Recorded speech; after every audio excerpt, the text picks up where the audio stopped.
नमस्कार, मैं राजकुमार मिश्रा आज अपनी टीम के साथ आपके सामने उपस्थित हुए हैं। हम लोग भारत में एक बेहद संवेदनशील शब्द है और चर्चित शब्द है, उस पर बात करने के लिए। वो शब्द है धर्मनिरपेक्षता। देखिए, आज का वीडियो देखने के बाद आप पूरी तरह से समझ जाएंगे कि धर्मनिरपेक्षता क्या है और कौन लोग धर्मनिरपेक्ष हैं। ये वीडियो हमने बहुत अध्ययन, मनन और चिंतन से बनाया है। निश्चित रूप से भविष्य में भी आपको इसका लाभ मिलेगा। देखिए, हम भारतीय लोग भारत के संविधान के अनुसार ही चलते, जीते और रहते हैं। और भारत का संविधान में कहीं भी धर्मनिरपेक्षता शब्द नहीं लिखा गया है, ना कहीं उल्लेखित है। और जब हमारे देश में इमरजेंसी, आपातकाल लगा था, उस समय 1976 में एक 42वां संशोधन हुआ था। उस संशोधन में एक शब्द जोड़ा गया था, सेकुलर, जो भारत के संविधान के प्रस्तावना में जोड़ा गया। और ये सेकुलर शब्द का जब हिंदी में रूपांतरण होने लगा तो बड़ी कठिनाई हो रही थी, लेकिन बहुत सोच विचार कर इसका एक शब्द हिंदी में लिखा गया, पंथ निरपेक्ष।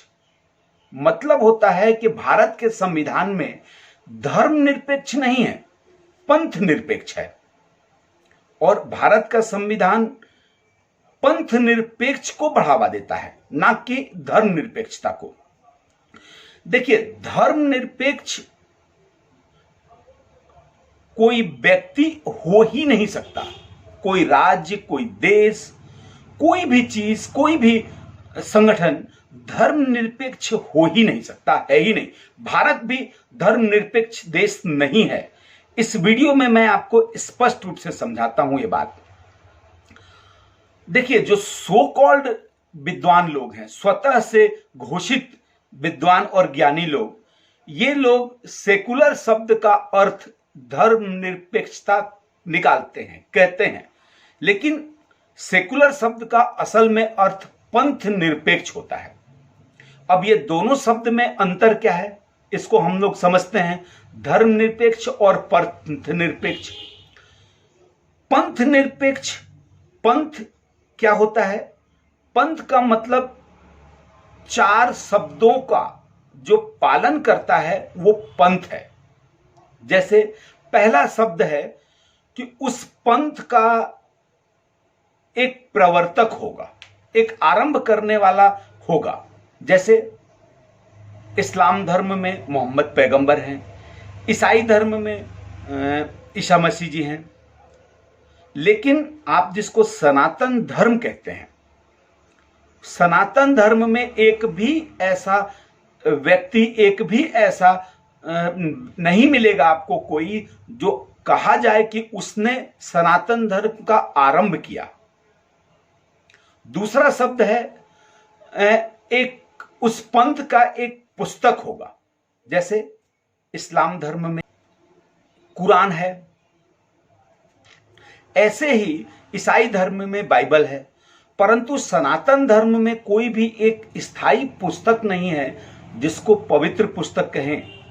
रामायण है, महाभारत, गीता, किसी को भी एक पुस्तक नहीं कहा जा सकता। उसी प्रकार से पंथ में एक पूजा पद्धति होगी। जैसे इस्लाम धर्म में नमाज है, अजान है, उसी प्रकार से ईसाईयत में प्रेयर है। लेकिन सनातन धर्म में पूजा का कोई स्थायी पद्धति नहीं है, हो भी नहीं सकता। उसी प्रकार से पंथ में एक स्थायी, एक पवित्र स्थान है जहां पर उस पंथ के मानने वाले जाना और वहां रहना पसंद करते हैं। जैसे इस्लाम धर्म में मक्का मदीना है, ईसाई धर्म में यरूशलेम है। इसी प्रकार से सनातन धर्म में, जिसको हम लोग धर्म कह रहे हैं, उसमें कोई भी एक पवित्र स्थान नहीं है, नहीं माना जाता। अब देखिए, सनातन धर्म में हजारों पंथ है,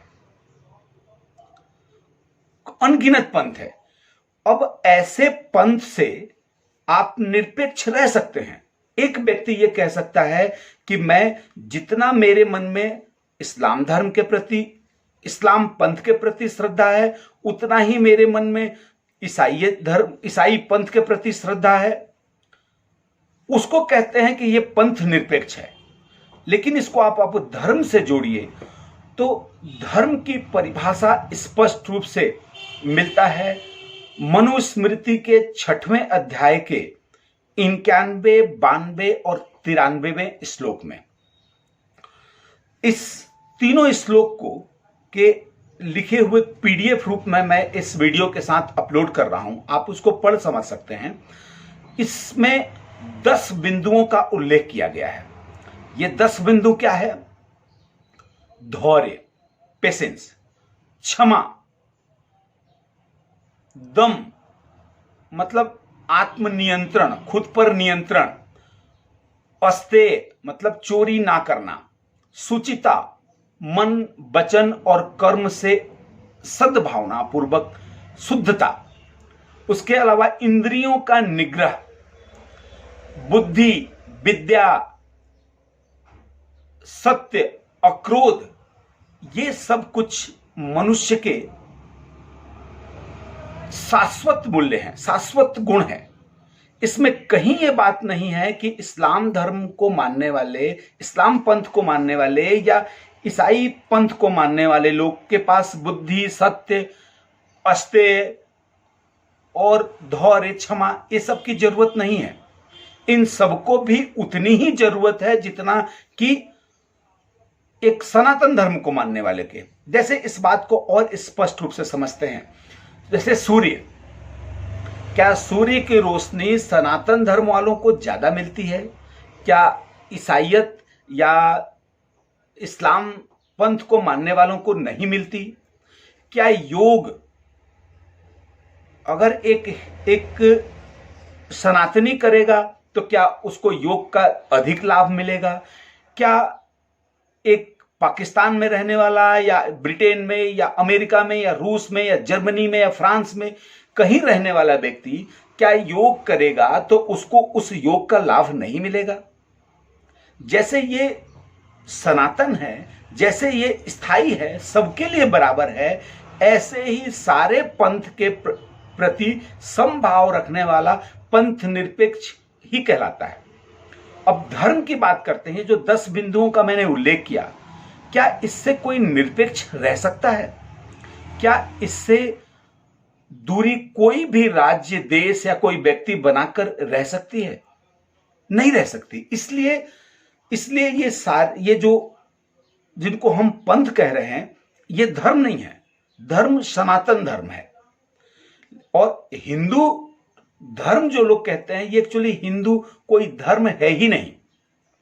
हिंदू एक जीवन जीने की पद्धति है। ऐसा माननीय सुप्रीम कोर्ट के द्वारा एक केस हुआ था ब्रह्मचारी सिद्धेश्वर साईं विरुद्ध वेस्ट बंगाल। इसमें 2 जुलाई 1995 को स्पष्ट आदेश किया गया था। इस जजमेंट को करते हुए 3 माननीय न्यायमूर्ति थे, जिसमें एक हिंदू थे, एक इस्लाम पंथ को मानने वाले थे और एक क्रिश्चियन पंथ को मानने वाले थे। हालांकि जजों के लिए इसका कोई अर्थ नहीं होता, वो उनके लिए कोई पंथ नहीं होता, सबके लिए समभाव होते हैं, लेकिन ऐसा शामिल किया गया था।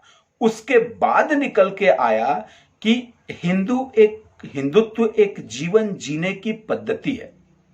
तो जो इस्लाम पंथ को मानता है, जो क्रिश्चियन पंथ को मानता है, जो यहूदी पंथ को मानता है या और दूसरे पंथों को जो लोग मानते हैं, उनके लिए भी हिंदुत्व जीवन जीने की एक पद्धति के रूप में शामिल है। उनको भी उसी पद्धति का पालन करना होता है जिसको हिंदू कहते हैं। तो हमारे यहां, हमारे संविधान में ये जो हिंदू शब्द है, ये जो पंथ निरपेक्ष शब्द है, इसको अनावश्यक रूप से धर्म निरपेक्ष में बदल के उपयोग करके भ्रमित किया गया है लोगों को। देखिए, पंथ निरपेक्ष के संबंध में मैं बहुत एक क्लियर उदाहरण देता हूं, स्पष्ट रूप से समझ जाएंगे आप। देखिए, मेरा जन्म सनातन धर्म में हुआ, मैं सनातन धर्म का पालन करता हूं। मैं कह रहा हूं यह बात कि हे परवरदिगार, हे अल्लाह, हे खुदा, मेरे देश की रक्षा करना और मेरे देश का बुरा चाहने वालों का समूल नाश कर देना। और मैं ही फिर से एक बात यह कह रहा हूं कि हे ईसा मसीह, हे मां मरियम, मेरे देश की रक्षा करना और इस देश का बुरा चाहने वालों का समूल नाश करना। यदि आप इस्लाम पंथ को मानते हैं या आप क्रिश्चियनिटी को मानते हैं या आप और किसी पंथ को मानते हैं, यदि आप भी मेरे साथ ये कह सकते हैं कि हे मां दुर्गा, हे मां काली, हे भगवान शिव, आप मेरे देश की रक्षा करना और इस देश का बुरा चाहने वालों का समूल नाश करना, तब आप पंथ निरपेक्ष हैं। लेकिन आप यदि केवल हिंदुओं से ये उम्मीद करते हैं या फिर सनातन धर्मियों से आप ये उम्मीद करते हैं कि वही ये बात कहे और दूसरे पंथ को मानने वाले लोग भगवान का से प्रार्थना ना करें, तो फिर ये धर्म या पंथ निरपेक्षता की बात नहीं हुई। और थोड़ा सा स्पष्ट करूं तो देखिए, हिंदुओं को मुसलमान और ईसाइयों को बुलाएं अपने मंदिरों में, इस्लाम पंथ और क्रिश्चियनिटी को मानने वाले मंदिरों में आएं और अपने धर्म के अनुसार अजान करें और प्रेयर करें। उसी प्रकार आप मस्जिदों में और गिरजाघरों में हिंदुओं को बुलाइए, वो अपने अनुसार आरती करें या भजन कीर्तन करें, तब आप पंथ निरपेक्ष हैं। यदि आप ये कहते हैं कि नहीं, हम ना तो हिंदुओं या सनातन धर्मियों के देवताओं पर को प्रार्थना करेंगे, ना प्रणाम करेंगे और ना ही हम उनसे कुछ भी उनके लिए करेंगे, तब फिर ये पंथ निरपेक्ष होने की बात नहीं है। फिर मैं पूछता हूं कि आखिर आप सनातन धर्मियों से ही उम्मीद क्यों लगाए बैठे हैं कि वही इस्लाम, क्रिश्चियनिटी या दूसरे लोगों से उम्मीद करे कि धर्म पंथ निरपेक्ष हो, लेकिन हिंदू पंथ निरपेक्ष हो परंतु दूसरे लोग ना हो? ऐसा कैसे पंथ निरपेक्षता हो सकती है? आजकल का एक फैशन चल निकला है कि सनातन धर्मियों को आप जितना गाली देंगे, जितना उनके धर्म का अपमान करेंगे, बुराई करेंगे, उतने बड़े आप सेकुलर माने जाते हैं। सेकुलरता की ये परिभाषा कदापि कदापि नहीं चल सकती। फिर से विचार करिए और धन्यवाद। और मैं विनती करूंगा कि इस वीडियो को और शेयर कर सकें तो और लोगों के समझ में आएगा कि ये धर्म निरपेक्ष और पंथ निरपेक्ष क्या है। धन्यवाद।